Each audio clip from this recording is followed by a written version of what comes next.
Hello friend, welcome to study IQ Abhishek. मैं अभिषेक आपका स्वागत करता हूं आपके अपने चैनल स्टडी आई की अभिषेक में। और जैसा कि पता होगा, मैंने मैकेनिकल की एक पूरी सीरीज चला रखी है जिसमें मैं काफ़ी सारी वीडियोस के ऑलरेडी ऑब्जेक्टिव जो है अपलोड कर चुका हूं। तो उसी को लेकर मैं आज कुछ इंपॉर्टेंट सब्जेक्ट जैसे कि स्टीम बॉयलर, इंजन्स, नोजल और टरबाइन के 110 एमसीक्यूज के आसपास यहाँ पे आपके साथ डिस्कस करूंगा, जो कि आपके लिए काफ़ी ज़्यादा इंपॉर्टेंट होने वाले हैं। और इस वीडियो को पूरा देखें, क्योंकि अगर इस वीडियो को आप बीच में छोड़ेंगे तो आपके लिए कोई बेनिफिशियल नहीं होगी। एक एक वीडियो में हर एक क्वेश्चन को थोड़ा थोड़ा मैं डिस्कस भी करूंगा, ताकि आपको किसी तरीके का कोई डाउट ना रहा हो। और बाकी अगर मैंने जो है टाटा स्टील से रिलेटेड भी ऑलरेडी सारी वीडियो अपलोड कर रहा हूँ। मैथ की भी लगातार लेक्चर, इंग्लिश के भी लगातार लेक्चर आ रहे हैं। अगर आप लोग वो ये मेरी वीडियो पहली बार देख रहे हैं तो चैनल को सब्सक्राइब करके उन सबकी प्लेलिस्ट पर आप जाएं और उन सब वीडियोस को देखें, क्योंकि वो वीडियोस आपके लिए बहुत ज़्यादा बेनिफिशियल होने वाली है। तो फ्रेंड, बिना देरी करते हुए अपनी वीडियो को स्टार्ट करते हैं और आते हैं अपने पहले क्वेश्चन पे। देखिए, for water at pressure below atmosphere, यदि वाटर जो होगा वो प्रेशर जो होगा उसका एटमॉस्फेयर प्रेशर से कम होगा तो क्या होगा। तो ये हमेशा ध्यान रखिए, अगर वाटर का प्रेशर अगर एटमॉस्फेरिक प्रेशर से आपका कम है, मतलब उससे डाउन हो रहा है, तो उसका मतलब वहाँ पर क्या होगा, आपका मेल्टिंग पॉइंट जो होगा वो हमेशा क्या करेगा, उठेगा। क्या करेगा, मेल्टिंग पॉइंट आपका क्या होगा, हमेशा राइज होगा। अगर ये ध्यान रखिए कि बिलो होना चाहिए प्रेशर एटमॉस्फेरिक प्रेशर से हमेशा, यानी एक बार से आपका कम होना चाहिए। और जो बॉइलिंग पॉइंट होगा वो आपका गिर जाएगा। बॉइलिंग पॉइंट क्या होगा, आपका गिर जाएगा। ठीक है, तो ये इंपॉर्टेंट पॉइंट है, बहुत याद रखिए। इसीलिए पहाड़ों पर भी आपने सुना होगा, पहाड़ों पर जाने पर, ऊंचाई पर जाने पर प्रेशर क्या हो जाता है, वो आपका कम हो जाता है।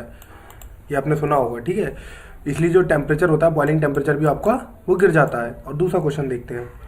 देखिए, at very low temperature the melting and boiling temperature becomes equal this temperature. देखिए, बहुत लो टेम्परेचर पे क्या होता है कि मेल्टिंग पॉइंट और बॉइलिंग पॉइंट लगभग लगभग जो होते हैं वो इक्वल हो जाते हैं। और वो आपका क्या कहलाता है, वो कहलाता है आपका 273.16 kelvin. 273.16 kelvin. This is very important question. और इसे हम इसे कहते हैं 0 डिग्री सेल्सियस भी कह सकते हो उसे, है ना। अब देखिए, the critical pressure the eight which latent heat of the duration है 0। ऐसा क्रिटिकल प्रेशर जिस पे लेटेंट हीट, जो आपको पता होगा क्रिटिकल प्रेशर, कभी कभी आप देखना कुछ ऑप्शन में आपको 221 भी मिलेगा, कुछ जगह आपको 225 भी मिलेगा बार में। ये बात ध्यान रखना, बार। ठीक है, या फिर आप कह सकते हो बार की जगह kgf पर सेंटीमीटर स्क्वायर। ये भी आपका जो है करेक्ट है। तो इसका करेक्ट आंसर जो जाएगा 225.65 kgf सेंटीमीटर स्क्वायर। तो इसका जो जाएगा आपका ये करेक्ट आंसर हो जाएगा। आते हैं नेक्स्ट क्वेश्चन पे। The latent heat of the steam at pressure greater than the atmospheric, मतलब latent heat of the steam pressure अगर है एटमॉस्फेरिक प्रेशर से ज्यादा है comparison to latent heat pressure is. तो कंपैरिजन कर रहे हैं latent heat at atmospheric pressure, मतलब अगर प्रेशर एटमॉस्फेयर से ज़्यादा है तो उसकी कंपैरिजन में अगर नॉर्मल एटमॉस्फेरिक प्रेशर है तब क्या होगा, लेटेंट हीट। तो ऑलवेज याद रखिए, हमेशा कम होगी।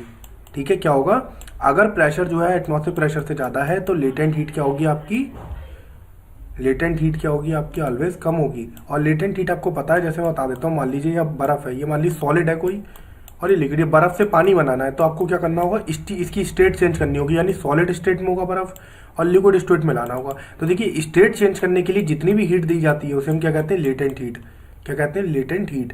और लेटेंट हीट कितनी दी जाती है, लगभग 80 किलो कैलोरी के आसपास होती है, जो शायद बर्फ़ से पानी बनाने के लिए दी जाती है। एग्जैक्टली फिलहाल मुझे थोड़ा याद नहीं है, लेकिन 80 किलो कैलोरी के आसपास होती है। अब देखिए, the saturation temperature of steam which increase in pressure increases, मतलब अगर saturation temperature of the steam increase in, अगर प्रेशर मतलब बढ़ेगा तो क्या होगा, रैपिडली फर्स्ट और देन आपका स्लोली। तो आपको सैचुरेशन प्रेशर के बारे में बता देता हूँ। देखिए स्टीम, ये देखिए, ये आपका टीएस प्लॉट है। ठीक है, ये आपका टीएस प्लॉट है। देखिए, ये आपको पता होगा, टीएस प्लॉट पे ये कांस्टेंट प्रेशर लाइंस होती हैं इस तरीके से। ठीक है, तो और ये वाला आपको जिस सैचुरेशन लाइन पे जो प्रेशर होता है वो सैचुरेशन प्रेशर होता है एक तरीके से। ठीक है, तो ये जो होता है कांस्टेंट प्रेशर लाइन होती है। तो देखिए, सैचुरेशन प्रेशर स्टीम, यदि ये सैचुरेशन प्रेशर ऊपर की ओर जा रहा है तो यहाँ पे देखिए with increase in pressure increase. तो देखिए, पहले तो क्या होगा, प्रेशर तो हल्के हल्के बढ़ेगा, लेकिन बाद में क्या होगा, रैपिडली फर्स्ट, फिर जो होगा देखिए पहले एकदम खड़ी है, उसके बाद हल्के हल्के है, मैंने डाउनवर्ड में है। और यहाँ पे जाने के बाद जो प्रेशर हो जाएगा उस प्रेशर को हम क्या कहते हैं, क्रिटिकल प्रेशर। इस ग्राफ में जो कहलाता है क्रिटिकल प्रेशर। आपको ये पता होना चाहिए पॉइंट, क्रिटिकल प्रेशर का होता है। और ये वाला जोन जो होता है उसे लेटेंट हीट जोन भी कहते हैं। लेटेंट, जो ये वाला पूरा डोम होता है, डोम, इसे लेटेंट हीट जोन कहते हैं। और ये वाला जो जोन होता है आपका, इसे कहते हैं सब कूलिंग रीजन, सब कूलिंग रीजन। और ये होता है आपका, और इधर साइड वाला जो आपका जोन होता है उसे हम कहते हैं super heated region, super heated region. तो this is very very important, आपको पता होनी चाहिए क्रिटिकल पॉइंट क्या होता है, ये सब कूलिंग रीजन क्या होता है, ठीक है। इस तरीके से आपकी यहाँ पे एक चीज़ बताता हूँ, यहाँ अगर ये आपका इस तरीके से जो लाइन जाती है वो होती है triple point line. Triple point क्या होता है, वो पॉइंट जहाँ पर आपका तीनों फेज एग्जिट करते हैं, जैसे तीन वाटर के तीन फेज कौन से होते हैं, सॉलिड, लिक्विड और वेपर। तीनों फेज ऐसे जिस पॉइंट पर को एग्जिस्ट करते हैं उस पॉइंट को क्या कहते हैं, क्रिटिकल पॉइंट। तो ये चीज़ आपको पता होना चाहिए थोड़ी थोड़ी, और इसलिए मैंने आपको क्वेश्चन को एक्सप्लेनेशन के साथ दे रहा हूँ ताकि आपको कोई दिक्कत ना आए। देखिए कार्बोनाइजेशन ऑफ ए कोल इस प्रोसेस, देखिए कार्बोनाइजेशन एक ऐसी प्रोसेस होती है जिसमें कोल को लगातार बहुत गर्म टेम्परेचर में 48 घंटे तक बिना ऑक्सीजन की प्रेजेंस में गर्म करते हैं। मतलब कोयले को ऑक्सीजन के बिना, मतलब कह सकते हैं ऑक्सीजन नहीं देंगे लेकिन गर्म करते रहेंगे कितने घंटे तक, 48 घंटे तक, ठीक है। और कार्बोनेशन से हमें बनता क्या है, कार्बोनेशन प्रोसेस से ही हमारा बनता है आपका कोक। क्या बनता है, कोक, ठीक है। तो कोक की डेफिनेशन भी यही होती है, ठीक है। तो यहाँ पे हो गया आपका स्ट्रांगली 48 घंटे तक हम उसका करेंगे। अब देखिए, अब यहाँ पे क्वेश्चन देखते हैं, कोक किससे प्रोड्यूस करा जाता है। कोक आपको मैंने बताया, कोक प्रोड्यूस करने की क्या टेक्निक होती है, कोल को मैंने बताया कि कोक बनता है उस प्रोसेस से। तो क्या होता है, वही जब strongly heating of the continuous 48 घंटे तक जब कोल को बिना ऑक्सीजन के, this is very important point, यहाँ ये चीज़ याद रखनी है आपको, ऑक्सीजन नहीं देनी है इसे। अगर ऑक्सीजन दे दी तो फिर ये कोयला क्या होगा, जल जाएगा। ऑक्सीजन मिलते ही किसी चीज़ में आग लग जाएगी, तो आग लग जाएगी, फिर कोयला किस बात का, है ना। ये चीज़ याद रखनी है। देखिए heating of dry steam above saturation temperature, अगर ड्राई स्टीम को सैचुरेशन टेम्परेचर से ऊपर क्या कर रहे हैं हम, एक तरीके से हीट कर रहे हैं, तो क्या होगा, सैचुरेशन टेम्परेचर से अगर ऊपर ड्राई स्टीम को हीट करेंगे तो उसे हम क्या कहते हैं, सुपर हीटिंग। देखिए आप कैसे ऐसे चेक कर सकते हैं, this is saturation temperature line. अगर इस टेम्परेचर लाइन से ऊपर हीट करेंगे इसे, ये टेम्परेचर लाइन से ऊपर, तो ये जोन क्या कहलाएगा आपका, सुपर हीटिंग जोन तो ही है ये। तो आप इसी चीज़ को क्लियर होना चाहिए आपको, सुपर हीटिंग। अब देखिए सुपर हीटिंग स्टीम, देखिए सुपर हीटिंग हम स्टीम जो होती है कौन सी प्रोसेस पे की जाती है, तो सुपर हीटिंग हमेशा कैसी जाती है, कांस्टेंट प्रेशर पे। आपको ये भी दिखा देता हूँ कैसे। मान लीजिए जैसे ये ग्राफ है, टीएस प्लॉट, ठीक है, टीएस प्लॉट है ये आपका, ठीक है। और इसमें आपको सुपर हीटिंग करनी है तो आपको प्रोसेस कैसे होगी, ऐसे। तो ये लाइन जो होगी, देखिए आपको पता होना चाहिए, जो लाइन होती है कांस्टेंट प्रेशर लाइन होती है। ऐसी करके दूसरी भी लाइन होगी वो कांस्टेंट। तो यही प्रोसेस पे तो आपकी प्रेशर, मतलब इसी प्रेशर को बढ़ाते चले जाएंगे, मतलब प्रेशर कांस्टेंट रखते हुए हीट करते चले जाएंगे, तो यहाँ पर आपकी सुपर हीटिंग स्टेट आ जाएगी। तो यहाँ पर क्या होता है, कांस्टेंट हमेशा क्या रखा जाता है, प्रेशर। अब देखिए one kgm is equal to, 1 kgm किसके बराबर होता है, आपको पता होना चाहिए। 1 kgm जो होता है 9.18 जूल के बराबर होता है। ये आपका डाटाबेस क्वेश्चन होते हैं, डाटाबेस याद रखिए। और डाटाबेस क्वेश्चन को आपको करने का सही तरीका यही होता है कि आप इनकी प्रैक्टिस करिए। ये क्वेश्चन जो है आपके लिए बहुत ईजिली से याद हो जाएंगे, आपको किसी भी तरीके की कोई दिक्कत नहीं आएगी। अब आते हैं अपने क्वेश्चन नंबर 11 पे। देखिए partial pressure of air and steam be एन एंडपस respectively in a condenser then the according to the Dalton law pressure. देखिए डाल्टन लॉ ये कहता था कि जो पार्शियल प्रेशर होगा वो क्या होगा, दोनों का अगर दो गैसेज आपस में मिला दी जाए तो उनका जो पार्शियल प्रेशर होगा वो टोटल दोनों गैसेज के प्रेशर के सम के इक्वल होगा। मतलब 2 सिलेंडर है, उनके दोनों सिलेंडर को एक सिलेंडर में गैस डाल दिया जाए तो इन दोनों का पार्शियल प्रेशर होगा दोनों के आपस में ऐड के बराबर हो जाएगा। तो यही तो कह रहा है, एक गैस का पी है दूसरे का पी है, तो दोनों क्या हो जाएंगे, आपस में ऐड हो जाएंगे। यही कहलाता है आपका डाल्टन लॉ। अब देखिए इक्विवेलेंट एवोपरेशन, ये वेरी इंपॉर्टेंट क्वेश्चन है एसएससी जेई में, ये अभी इसी साल आया है क्वेश्चन। मतलब ये 2019 में एसएससी जेई का जो पेपर हुआ है उसमें ये क्वेश्चन आया हुआ है, ठीक है। तो देखिए इक्विवेलेंट एवोपरेशन किसमें होता है, 100 डिग्री सेल्सियस पर। ये बात याद रखिए, this is very very important question, ठीक है। इक्विवेलेंट एवोपरेशन क्या होता है, 100 डिग्री सेल्सियस पर जब होता है वाटर फ्रॉम एयर, ठीक है। The specific volume of the steam increase with pressure increase. देखिए स्पेसिफिक वॉल्यूम जो स्टीम की होगी वो हम पहले क्या होगी, रैपिडली फर्स्ट फिर स्लोली। जो स्पेसिफिक वॉल्यूम होगी वो इसकी स्टीम की क्या होगी, पहले जल्दी से बढ़ेगी और फिर बाद में जल्दी से, मतलब फिर धीरे धीरे स्लोली जो बढ़ेगी। स्पेसिफिक वॉल्यूम क्या होता है, वॉल्यूम पर मिनट, मतलब अगर हम वॉल्यूम को मास से भाग कर दें तो यही आपका क्या कहलाता है, स्पेसिफिक वॉल्यूम।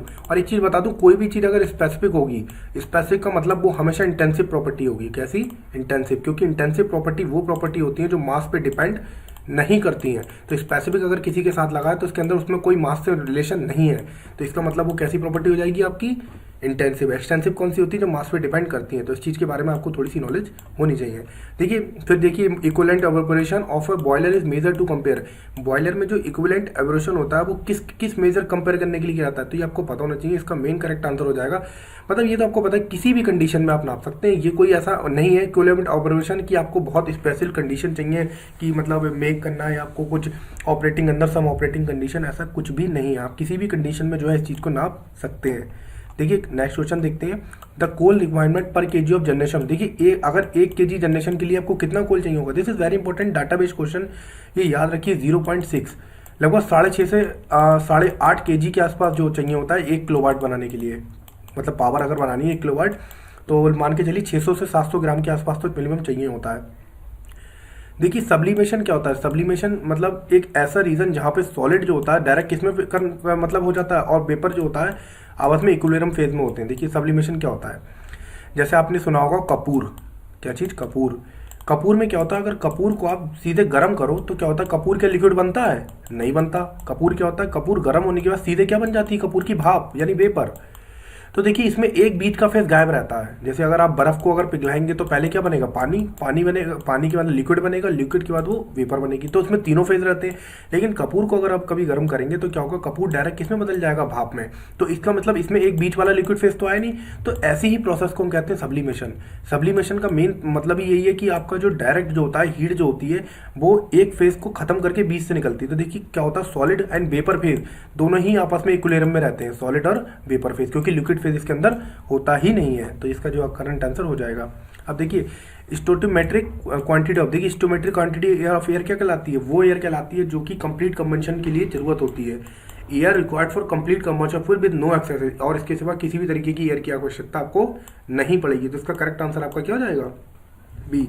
एनटीपी की फुल फॉर्म आपको पता होना चाहिए, नॉर्मल टेम्परेचर एंड प्रेशर। ठीक है, नेक्स्ट क्वेश्चन देखते हैं।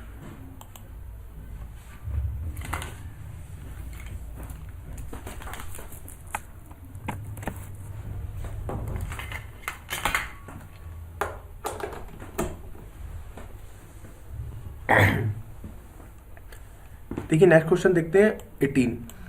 1 kg of steam sample 0.8 kg dry steam dryness fraction. देखिए यहाँ पे क्या है, 0.8 kg ऑफ ड्राई स्टीम है, तो उसका जो ड्राइनेस फ्रैक्शन भी कितना होगा, इतना ही होगा, 0.8। तो उसका ये करेक्ट आंसर हो जाएगा आपका 0.8 ड्राइनेस फ्रैक्शन जो होगा वो सेम इसी के बराबर आपका होगा। अब देखिए if steam sample is nearly in dry condition then it dryness fraction. अगर देखिए ड्राई कंडीशन में, सूखी कंडीशन में है, तो उसका मतलब आप किससे नाप सकते हैं, अगर ड्राई कंडीशन में, सूखी कंडीशन में, तो आपको थ्रॉटलिंग कैलोरीमीटर से उसको आसानी से नाप सकते हैं। This is very important. ठीक है, कई सारे के कैलोरीमीटर होते हैं जो कि आपका कैलोरीमीटर क्या होता है, कैलोरीमीटर होता है जो आपकी ऊष्मा की मात्रा को नापता है। ये आप जानते नहीं, हीट कैपेसिटी या हीट मात्रा समझ सकते हैं, जो भी नापता है। ठीक है, और ये कई टाइप के होते हैं, जैसे आपके कंबशन सेपरेटिंग कैलोमीटर, थ्रॉटलिंग कैलोमीटर। तो थ्रॉटलिंग कैलोमीटर ऐसा होता है जब आपको ड्राई कंडीशन में, तो सूखी एयर होनी चाहिए, बिल्कुल गीली वीली नहीं होनी चाहिए, वरना वो नापना जो है करेक्ट जो है वैल्यू नहीं देगा, वो गलत हो जाएगी वैल्यू।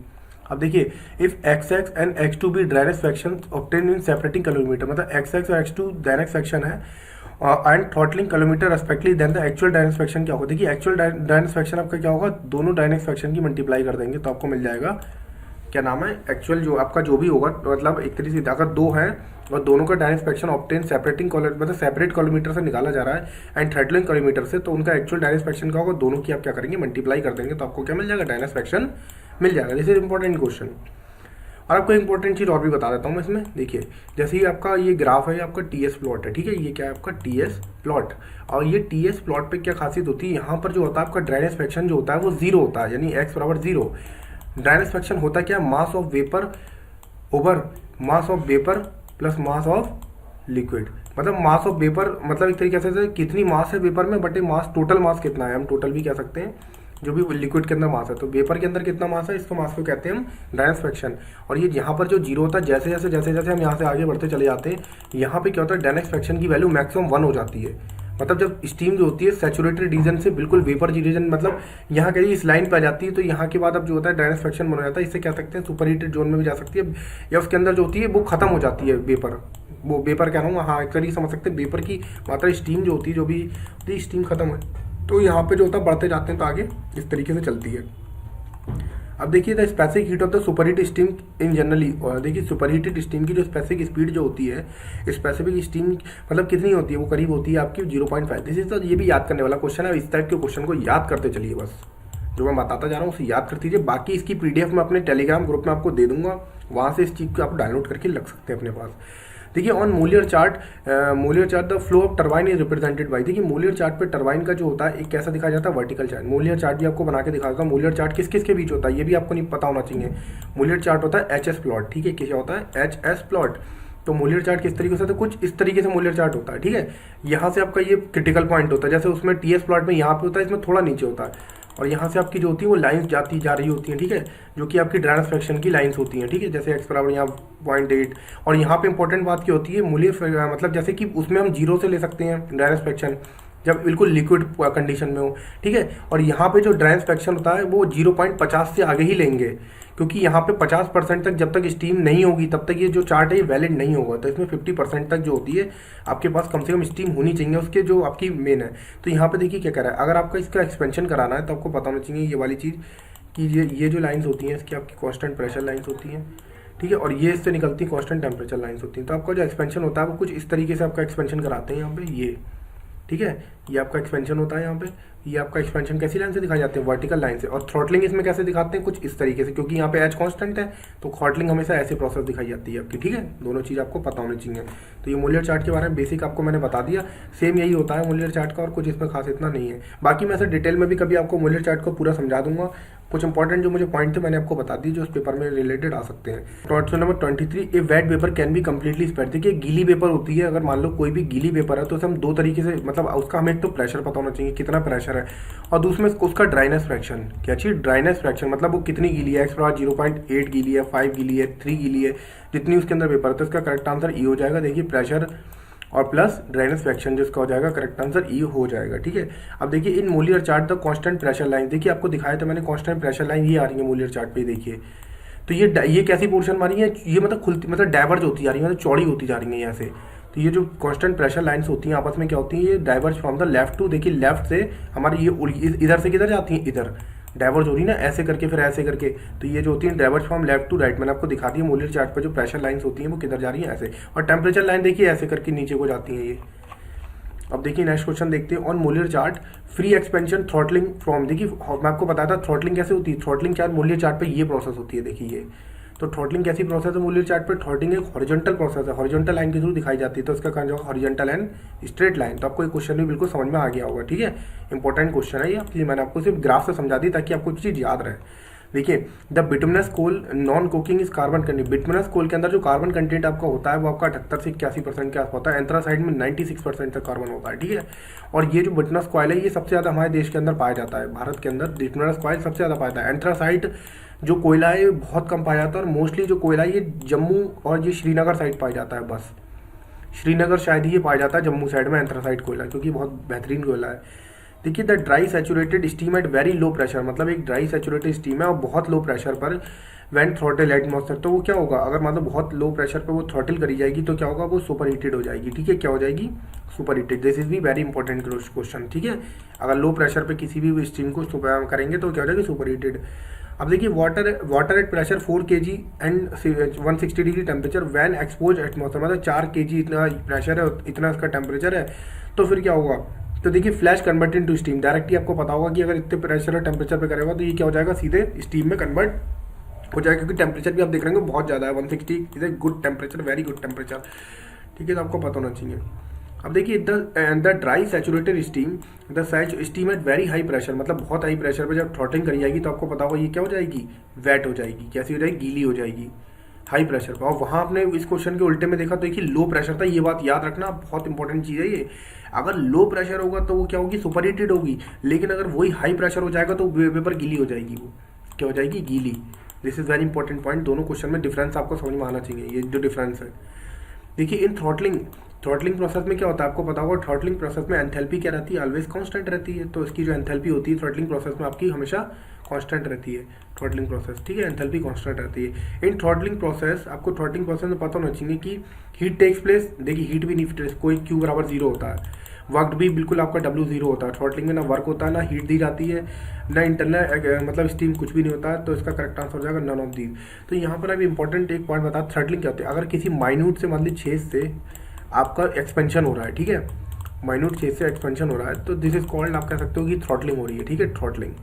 और थ्रॉटलिंग में ना ही वर्क होता है, ना ही हीट दी जाती है, और ना ही किसी तरीके का कोई भी एनर्जी ट्रांसफर टेक प्लेस होता है, सब कुछ जीरो होता है थ्रॉटलिंग के अंदर, ठीक है। तो ये पता। और यहाँ पे सिर्फ एंथैल्पी मानते हैं हम, कांस्टेंट मानते हैं, क्या, एंथैल्पी कांस्टेंट, वो उसमें दिया नहीं है तो इसलिए वो आंसर नहीं है।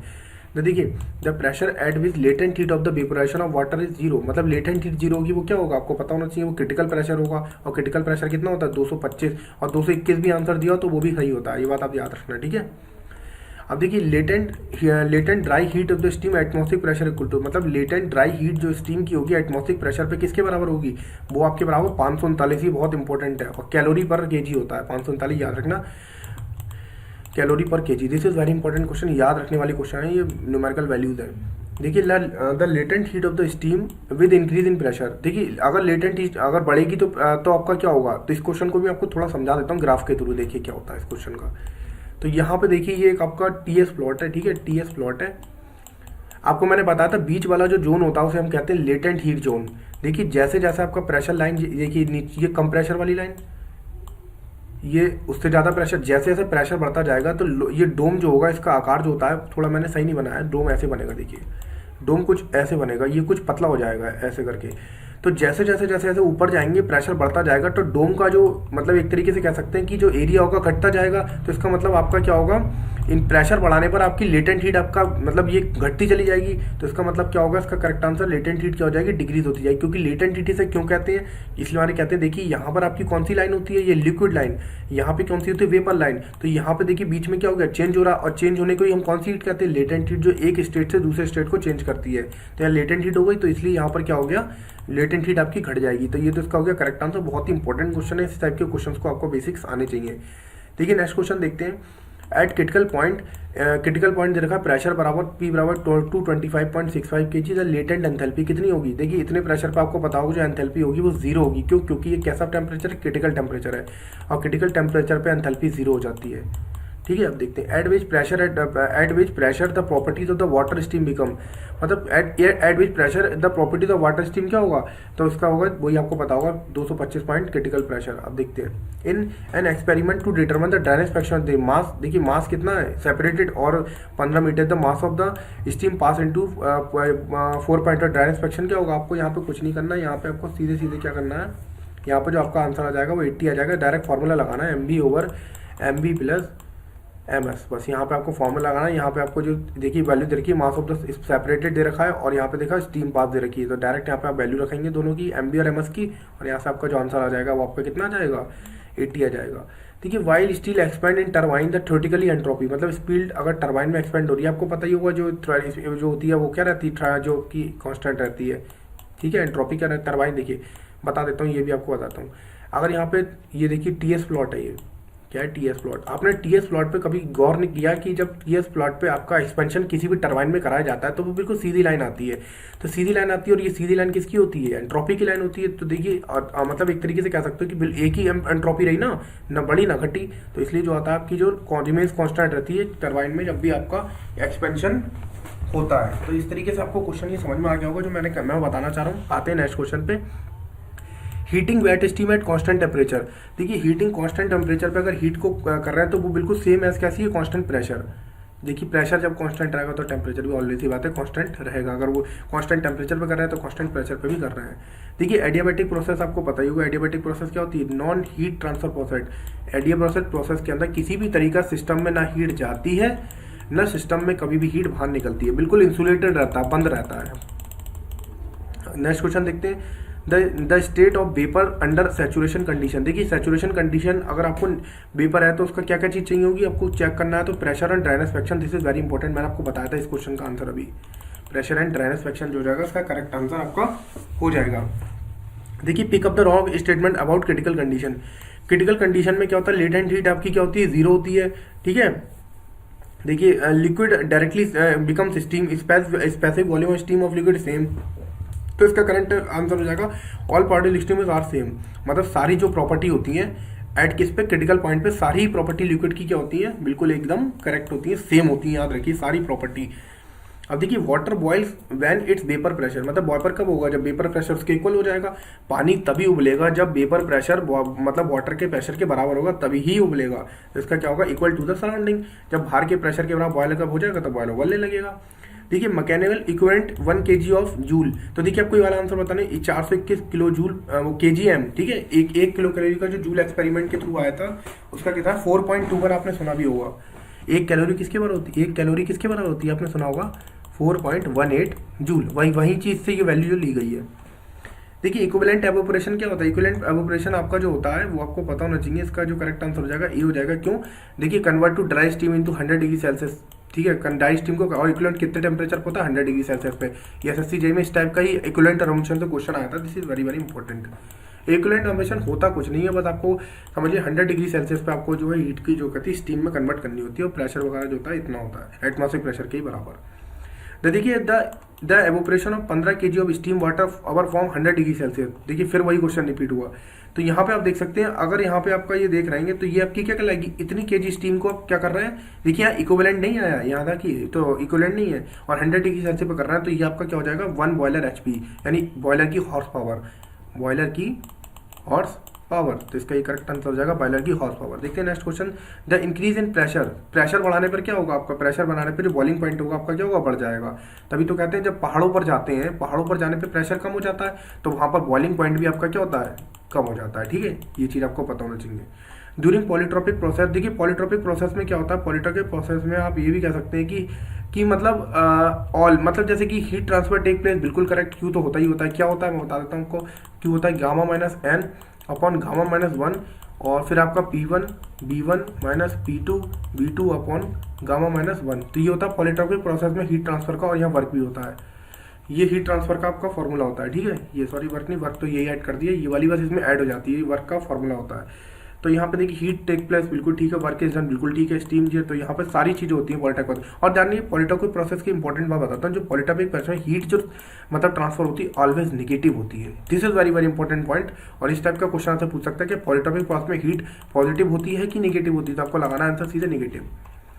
अब देखिए हाइग्रोमेट्री क्या नापता है, आपको पता होगा वाटर नापता है। हाइग्रोमीटर क्या नापता है, बाय वाटर। और एक होता है हाइड्रोमीटर, वो क्या नापता है, स्पेसिफिक ग्रेविटी, ठीक है। ये बात याद रखा, हाइड्रोमीटर और हाइग्रोमीटर कंफ्यूज मत होना। ऑरसाइट क्या करता है, ऑरसाइट आपका क्या करता है, ऑरसाइट आपका वॉल्यूमेट्रिक एनालिसिस करता है। ऑरसाइट में 3 आपके चैम्बर होते हैं, तीनों चैम्बर में से फ्लू गैस होती है जो निकल रही होती है, उसे जाना जाता है। एक में पता लगता है ऑक्सीजन कितनी, एक में पता लगता है CO कितनी, और एक में पता लगता है कार्बन डाइऑक्साइड कितनी है। बस ये गैस उसको पता लगाने के लिए कि वॉल्यूम इनका कितना है, मतलब जो गैस है फ्लू गैस है, जो फ्लू गैस आपकी देखी हुई चिमनी से निकलती भट्टी से, तो उसमें कितनी कितनी मात्रा है, बस इस चीज़ को एनालिसिस करने के लिए ऑरसाइट का हम यूज़ करते हैं। वो बता देता है, उसके अंदर कुछ इंपॉर्टेंट एलिमेंट्स होते हैं जो बताते हैं, ठीक है। देखिए एल्काइन पायरोगैलेट इज यूज टू ऑरसाइट। देखिए एल्काइन पायरोगैलेट एसिड का हमेशा याद रखिए ऑक्सीजन के लिए यूज होता है। देखते हैं an ideal regenerative cycle equal cycle. देखिए अगर आइडियल रीजनरेटिव साइकिल है तो उसकी जो एफिशिएंसी हो जाएगी कार्नोट साइकिल के बराबर हो जाएगी, ठीक है। तो इसमें आंसर बी रखा लेस, ये जो आंसर है बिल्कुल गलत है, इसे आप याद नहीं रखिए। इसका आंसर हो जाएगा कार्नोट साइकिल के इक्वल हो जाएगी, ठीक है। The efficiency of the Rankine cycle can be increase by, Rankine cycle की इफिशियंसी कैसे इंक्रीज करते हैं, अगर हम उसके स्टीम प्रेशर और टेम्परेचर को क्या कर दें, कम कर दें। अगर उसकी स्टीम प्रेशर और टेम्परेचर दोनों को कम कर देंगे तो रैंकिन साइकिल की इफिशियंसी आराम से बढ़ जाएगी, ठीक है।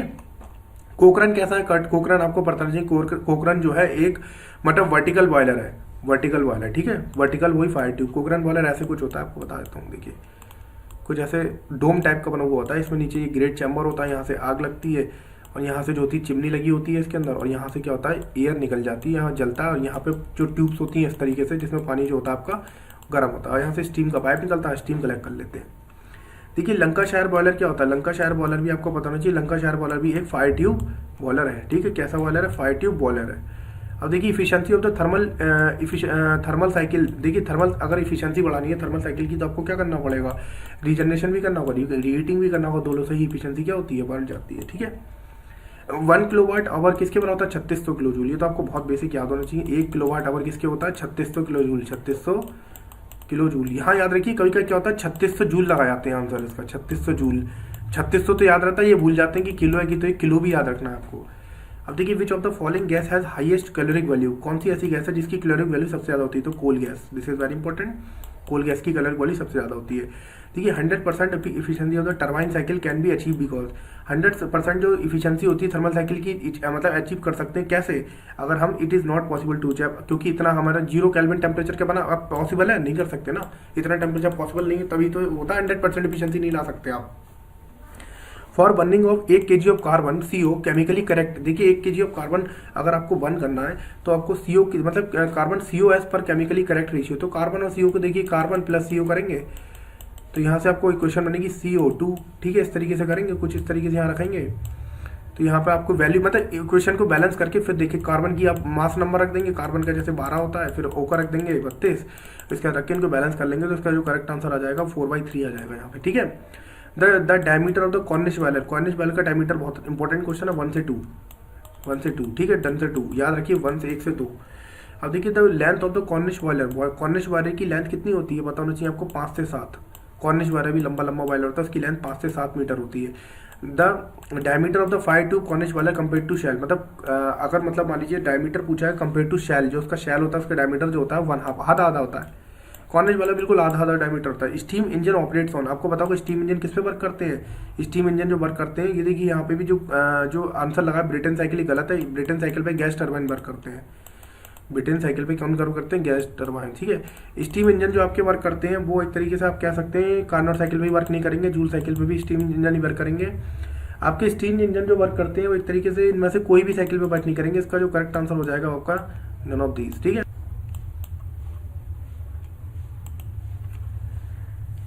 फ्रेंड देखते हैं क्वेश्चन नंबर 66। तो 66 का हो जाएगा, देखिए change in inter energy of the same equal. देखिए इंटर एनर्जी हम जानते हैं Q बराबर होता है डेल्टा U प्लस W। तो जो इंटर एनर्जी होती है वो किस पर डिपेंड करती है, W पे, वर्क पे। तो वर्क ड्यूरिंग द साइकिल, तो क्या हो जाएगा इंटर एनर्जी किस पर डिपेंड करती है, वर्क रैंकाइन साइकिल में, ठीक है। स्टीम इंजन की बात हो रही तो यहाँ रैंकाइन साइकिल जो जाएगा करेक्ट आंसर हो जाएगा। वाटर ट्यूब बॉयलर आर दो, देखिए वाटर ट्यूब क्या बॉयलर होते हैं, देखिए जिसमें पानी वाटर जो होता है अंदर से बहता है और चारों तरफ से स्टीम से कवर्ड रहता है और वो पानी वाटर के अंदर भाप बन जाता है, ठीक है। इसका करंट वर्क इज डूइंग, तो यहाँ पे देखिए वाटर ट्यूब बॉयलर डोज, तो वाटर ट्यूब बॉयलर में क्या होता है, ये देखिए इसमें आंसर बिल्कुल गलत दिया है, सी, ये तो कल ही आंसर नहीं होगा। इसका जो करेक्ट आंसर होगा यहाँ पे देखिए वाटर, देखिए flue gases passes through tube, नहीं वाटर जो होता है पास करता है किससे, ट्यूब से। मैंने बताया वाटर ट्यूब से पास करता है और चारों तरफ से। और ये ऊपर वाला एग्जाम्पल किसका है, तो ये वाला जो एग्जाम्पल है ये फायर ट्यूब बॉयलर का है। कौन सा, जिसमें क्या होता है अंदर से जो होता है गैस निकलती है फायर ट्यूब और बाहर से पानी जो होता है चारों तरफ उबलता रहता है।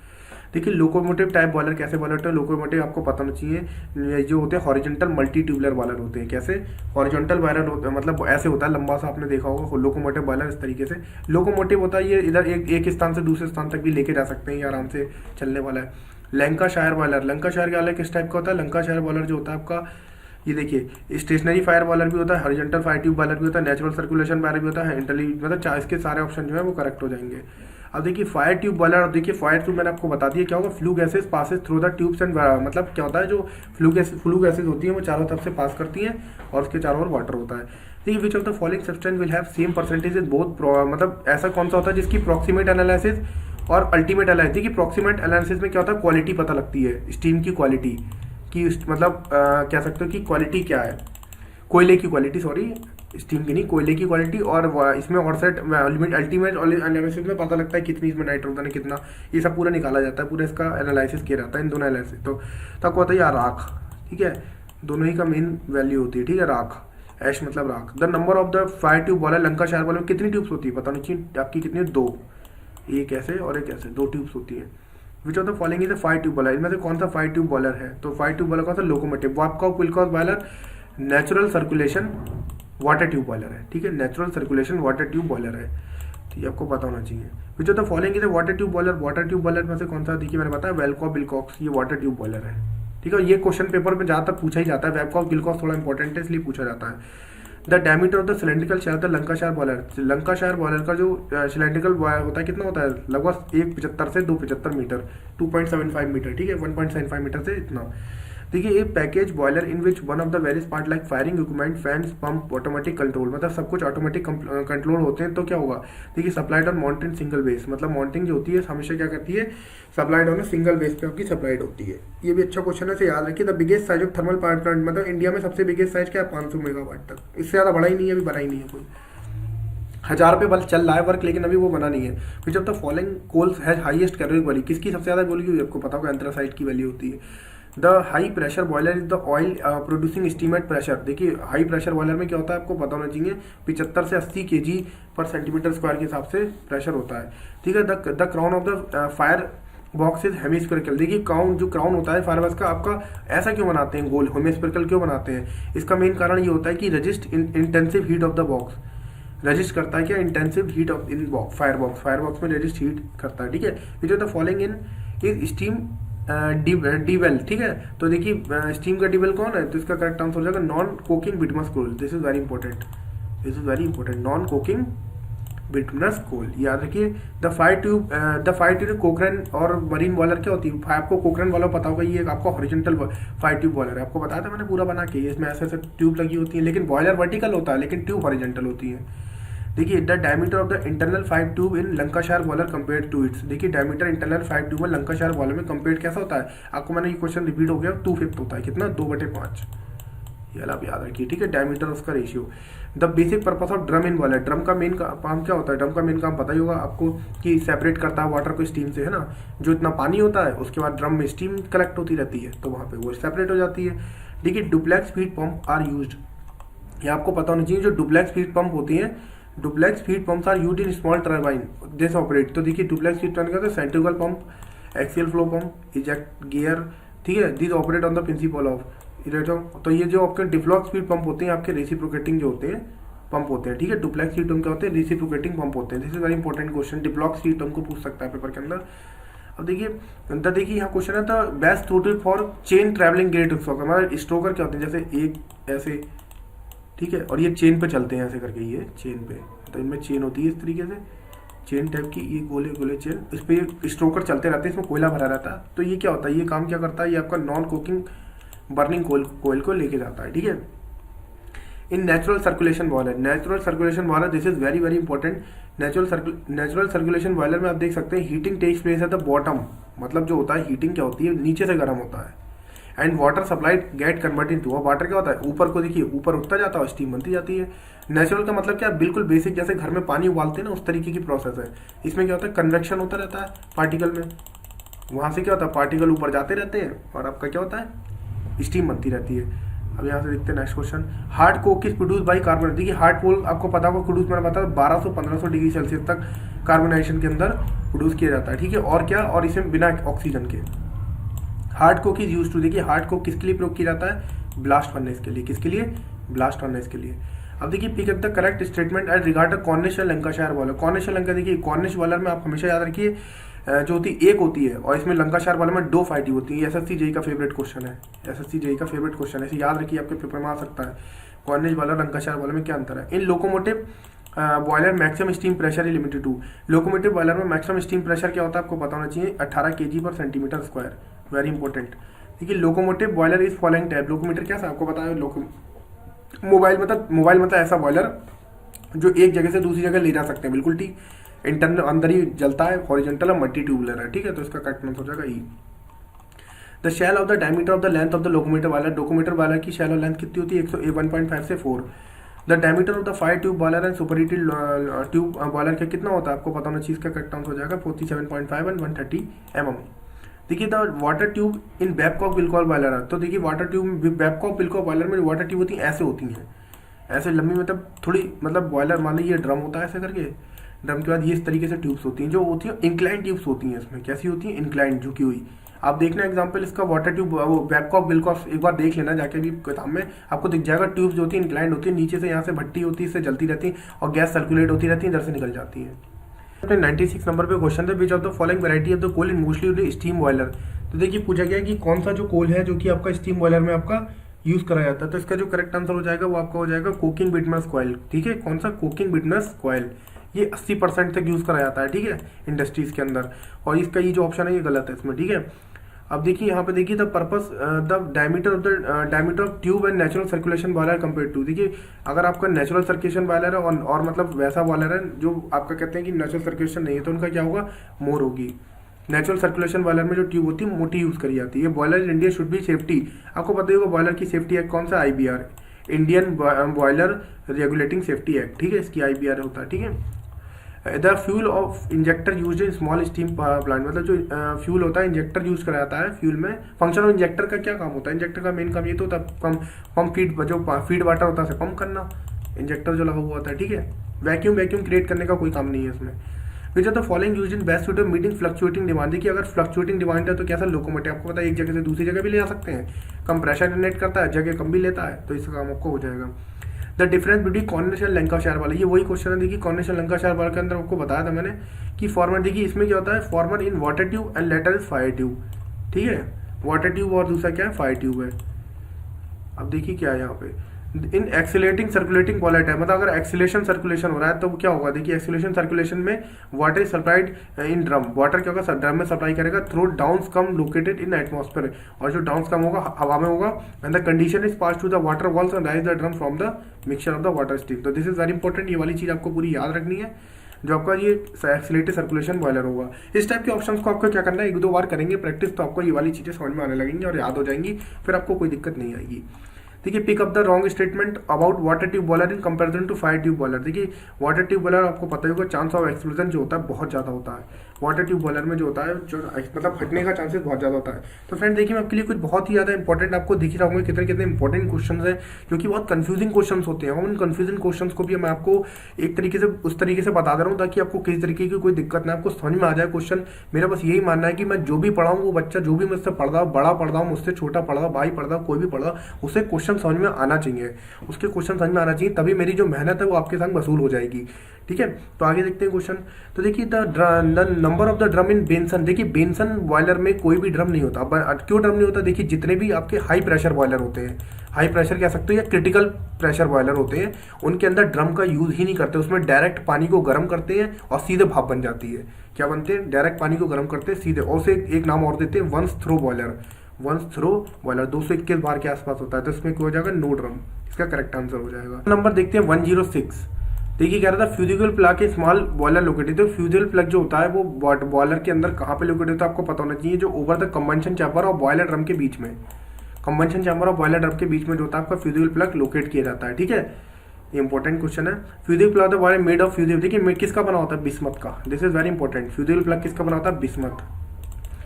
देखिए, boiler HP is defined at, boiler की हॉर्स पावर क्या होती है, बॉयलर की हॉर्स पावर जो होती है आपकी इवोपरेशन ऑफ 15 पॉइंट। देखिए, ये इंपॉर्टेंट वैल्यू से याद रखिए, 15.65। यहीं से आप क्वेश्चन का आंसर डायरेक्ट क्लिक करेंगे और आपका क्वेश्चन बिल्कुल करेक्ट हो जाएगा, कितनी कोई दिक्कत नहीं आएगी। तो 100 degree dry steam saturated steam में होती है। ठीक है, इवोपरेशन ऑफ द इतने dry steam per hour of the saturated steam, तो इसका ये आंसर हो जाएगा करेक्ट। अब देखिए, in force recirculation boiler type, अगर फोर्स रिसर्कुलेशन बॉयलर हो रहा है तो आपका क्या करेक्ट, तो इसका आंसर हो जाएगा आपका सी। देखिए सी क्या, feed pump is employed to the supplement natural circulation water. देखिए, आपका क्या होगा, फर्नेस में क्या होगा, आपको बीच में फीड पंप को लगा देंगे, इससे क्या होगा, आपका फोर्स सर्कुलेशन बन जाएगा। ठीक है, आपको यहाँ पे पूछा फोर्स रिसर्कुलेशन, फोर्स का मतलब होता है किसी के थ्रू, यानी पंप वगैरह लगा के पंप इम्प्लॉयड कर देंगे, जिससे आपका क्या हो जाएगा, नेचुरल सर्कुलेशन जो बॉयलर होगा वो फर्नेस के थ्रू हो जाएगा। The ratio of the heat utilize in the produce steam at high liberated in furnace, मतलब क्या है, ratio of the high utilize heat and the high liberated, तो ये क्या हो जाएगा आपका बॉयलर इफिशिएंसी। तो आपको पता होगा कि कितनी स्टीम प्रोड्यूस हुई और कितनी इसको हीट मिली, यही तो होगी बॉयलर की इफिशिएंसी, मतलब बॉयलर ने कितना दिया और बॉयलर ने कितना लिया, उसका बॉयलर इफिशिएंसी। तो फ्रेंड्स, ये थे हमारे कुछ 110 क्वेश्चन, मोस्ट इंपॉर्टेंट क्वेश्चन, जो कि आपके पेपर में काफ़ी ज़्यादा फायदा देने वाले हैं। अगर आप टाटा स्टील जेईटी में बैठ रहे हैं या फिर आप एसएससी जेई में या यूपी जेई में, इस टाइप के क्वेश्चन जो होते हैं हर पेपर में मोस्टली रिपीट होते हैं। और रिपीट होने का कारण ये भी होता है कि वो क्वेश्चन अपने पास से क्यों बनाए, जबकि ऑलरेडी इतने सारे हजारों में क्वेश्चन उपलब्ध हैं। तो ये मैंने आपके संग कुछ बहुत बेहतरीन 110 क्वेश्चन डिस्कस करे। अगर फ्रेंड्स आपको वीडियो मेरी पसंद आई है तो लाइक जरूर कर दें, देखने के बाद लाइक जरूर कर दें, और आप कमेंट जरूर करें, कमेंट जरूर करा करें, क्योंकि कमेंट से मुझे पता चलता है कि बच्चों को ये वीडियो पसंद आ रही है, जो भी मेरी वीडियो देख रहे हैं पसंद आ रही है। अगर आपको इस वीडियो में कोई कमी भी नजर आती है तो आप नीचे कमेंट में लिखें कि सर ये चीज़ इसमें कमी है, मैं उसका भी सुधार करूंगा। तो बस मैं ये चाहता हूँ कि आपको अच्छे से अच्छा प्रोवाइड हो सके, और बाकी आप बढ़िया से अपनी मेहनत करिए, आपका कहीं ना कहीं 100% सिलेक्शन हो जाएगा। Thank you so much.